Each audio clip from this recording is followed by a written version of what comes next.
E aí, tudo bem com você? Eu sou Miguel Alves. Então, nesse vídeo, vamos conversar um pouco mais, sobre este assunto, a revelação divina. A igreja nos fala que a revelação de Deus já está completa, já está, terminada. É isso que nos diz, o catecismo da Igreja Católica, que a revelação divina já está terminada. Porém, não está toda explicada, não está toda esclarecida. É ao longo do tempo que a igreja vai, guiada pelo Espírito Santo, vai esclarecendo essa revelação, mas que ela já está, terminada. A gente não consegue enxergar tudo, A nossa capacidade não permite que a gente enxergue tudo. Mas o Espírito Santo se utiliza dos exegetas da igreja para ir, ao longo do tempo, esclarecendo essa revelação, explicando essa revelação. Quando Deus se revela a Moisés, lá em Êxodo 3, que Moisés pergunta o seu nome, que ele vai dizer, eu sou aquele que sou, ou uma outra, ou pode ser também entendido, eu sou aquele que estou aí convosco. É uma revelação divina, é uma revelação de Deus. Eu sou aquele que sou, eu sou aquele que estou aí convosco. Estou aí convosco, Quer dizer que eu sou aquele que estou aí convosco. E a gente vai entendendo que quando Jesus diz também, o reino dos céus está próximo, está no meio de vós, também, e também na igreja a gente usa, a expressão ele está no meio, de nós. Deus está no meio de nós. E a gente vai entendendo a maneira, que Deus se revelou aos homens, que a maneira que Deus se revelou à humanidade. Só que a gente vai compreendendo ao longo da história. Em Hebreus 4, vai dizer que a palavra de Deus ela é viva e eficaz. É penetrante mais do que uma espada de dois gumes. Ela penetra até separar a alma e o espírito, articulações e medulas. Então quer dizer que ele vai dizer que tudo está nu aos seus olhos. Nada lhe é escondido. Não há uma criatura que esteja escondido aos seus olhos. Então por aí a gente vai entendendo a revelação divina, que nada está escondido aos seus olhos. É mais penetrante do que uma espada de dois gumes, a palavra de Deus. E essa palavra é o verbo encarnado, é Jesus Cristo.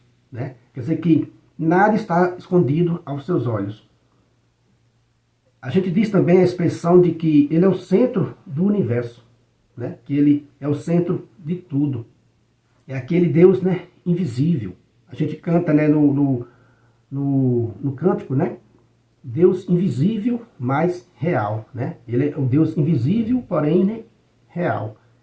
E é Jesus Cristo que nos vai mostrar o Pai. Quando Filipe fala para Jesus Cristo, mostra-nos o Pai. E Jesus Cristo diz, há tanto tempo estás comigo e não viste. Quem me viu, viu o Pai. Mas, porém, diante de todos esses argumentos, diante de tudo isso, desse Deus invisível, que está no centro de tudo, que diz, eu sou aquele que estou aí convosco, eu estou no meio de vós, diante de todos esses argumentos, ainda fica faltando entender melhor esse plano de Deus, essa revelação divina. Fica ainda faltando algo para ser esclarecido sobre esse Deus invisível. Jesus Cristo é histórico, a pessoa de nosso Senhor Jesus Cristo, porém a pessoa do Deus invisível está sempre ainda em questionamento, está sempre ainda em debate. A gente ainda vê muitos argumentos questionando Deus Todo-Poderoso, Criador do céu e da terra e de tudo que existe, esse Deus, esse ser invisível, mais real para nós, mas que está sempre questionado se existe ou se não existe esse ser, né? Como eu já falei, a gente canta, né? Deus invisível, porém real. Deus invisível, mas real, que está no centro de tudo. E em João, no capítulo 1, também tem uma grande, né, revelação. Vai dizer, no princípio era a palavra, e a palavra estava junto de Deus. E a palavra era Deus. Ela existia no princípio, junto de Deus. Tudo foi feito por ela, e sem ela nada foi feito. Olha aí essa afirmação, né? Tudo foi feito por meio dela, e sem ela nada foi feito. Nela estava a vida, e a vida era a luz dos homens, e a luz brilha nas trevas, e as trevas não conseguiram dominá-la. Esta era a luz verdadeira, que vindo ao mundo, a todos ilumina. Ela estava no mundo, e o mundo foi feito por meio dela. Mais uma vez, o mundo foi feito por meio dela. Mas o mundo não reconheceu. Ela veio para o que era seu, mas os seus não a acolheram. E no versículo 18, né, de João 1, vai dizer assim, ninguém jamais viu a Deus. Olha aí, né? Ninguém jamais viu a Deus. O Filho único, que é Deus e está na intimidade do Pai, foi quem o deu a conhecer. Veja, né? Quer dizer que ninguém jamais viu a Deus.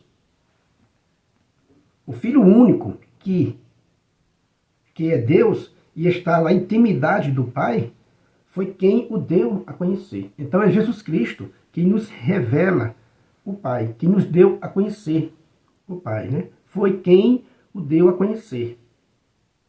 É Jesus Cristo. Quando na Sagrada Escritura fala, né, que o ressuscitado, né, está do lado do Pai, está do lado de Deus, né, para sempre, como está escrito, né, em Hebreus 10, né, 12, sentou-se para sempre à direita de Deus. Aí ele dá mais um passo na revelação, mais um grande passo na revelação. Como eu vinha dizendo, as pessoas questionam a existência do Pai, né, desse Deus, né, todo-poderoso. Mas ao sentar-se ao lado do Pai, Jesus Cristo, né, nos revela o Pai. Porque não é possível, né, sentar-se ao lado daquilo que não existe. É um Deus invisível, porém real, né? Então quer dizer que, meditando sobre essa questão, esse ato do Senhor Jesus Cristo, né, sentar-se à direita do Pai, isso nos mostra, isso nos revela o Deus invisível, né? O Deus invisível. Eu estava meditando sobre este ponto, eu estava meditando sobre este assunto, sobre como mostrar, de como argumentar a existência desse Deus Pai Todo-Poderoso, né? Desse Deus invisível, porém real, né? Oculto aos nossos olhos, porém real, que é o centro de tudo, que está no meio de nós, né? Esse Deus invisível. Como argumentar de uma maneira mais racional para mostrar, né, a sua presença? E nesse meu pensamento, né, de como mostrar um argumento bem racional, olhando aqui para um crucifixo na parede, me veio a inspiração de só há lado, né, só há lado direito ou lado esquerdo, algo que existe. É impossível ter um lado aquilo que não existe. É impossível estar do lado daquilo que não existe. Então, esse ato de nosso Senhor Jesus Cristo, de sentar-se à direita do Pai, nos revela, né, o Pai, invisível, porém real. Aquele, né, que está no centro de tudo. Aquele que disse a Moisés que eu sou aquele que estou aí convosco. Eu sou aquele que está no meio de vós. Então, essa revelação vai nos mostrando o Deus invisível, porém real, né? Vai nos mostrando que Ele está sempre conosco. Santo Agostinho tem uma frase que diz assim, eis que estava dentro de mim e eu te procurava lá fora. Então, a gente às vezes procura Deus lá fora, quando na verdade Deus está dentro de nós. Deus está, né, conosco. Deus está conosco. E isso já foi revelado. Essa revelação já está completa, como eu falei, né, no início do vídeo. Porém, a gente leva um tempo para entender. A gente leva um tempo para entender essa presença real de Deus em nossa vida. Desse Deus invisível, porém real. Então, ao longo do tempo, os homens vão descobrindo esta revelação. Esse ato de sentar-se ao lado do Pai nos revela esse Deus invisível. Como eu falei para você, né? Olhando para um crucifixo, me veio essa inspiração. Não é possível estar do lado de algo que não existe, né? E algo que não existe não tem lado. Então, esse testemunho das Sagradas Escrituras de Cristo estar sentado à direita de Deus, deixa muito claro a existência desse Deus invisível, porém real. Então a gente vê, né, o Deus que se revelou aos homens, né, se revelou à humanidade. E que, como diz lá em João, né, mas a humanidade, os seus, o rejeitaram, não quiseram essa presença da luz, mas que ele se revelou e que ao longo do tempo isso vai sendo, né, esclarecido. Beleza, meus irmãos? Se você não é inscrito ainda nesse canal, peço a você que se inscreva, comente aí o que você achou, deixe um joinha para fortalecer o nosso canal, compartilhe nessa mensagem com outras pessoas. Muito obrigado e fique com Deus.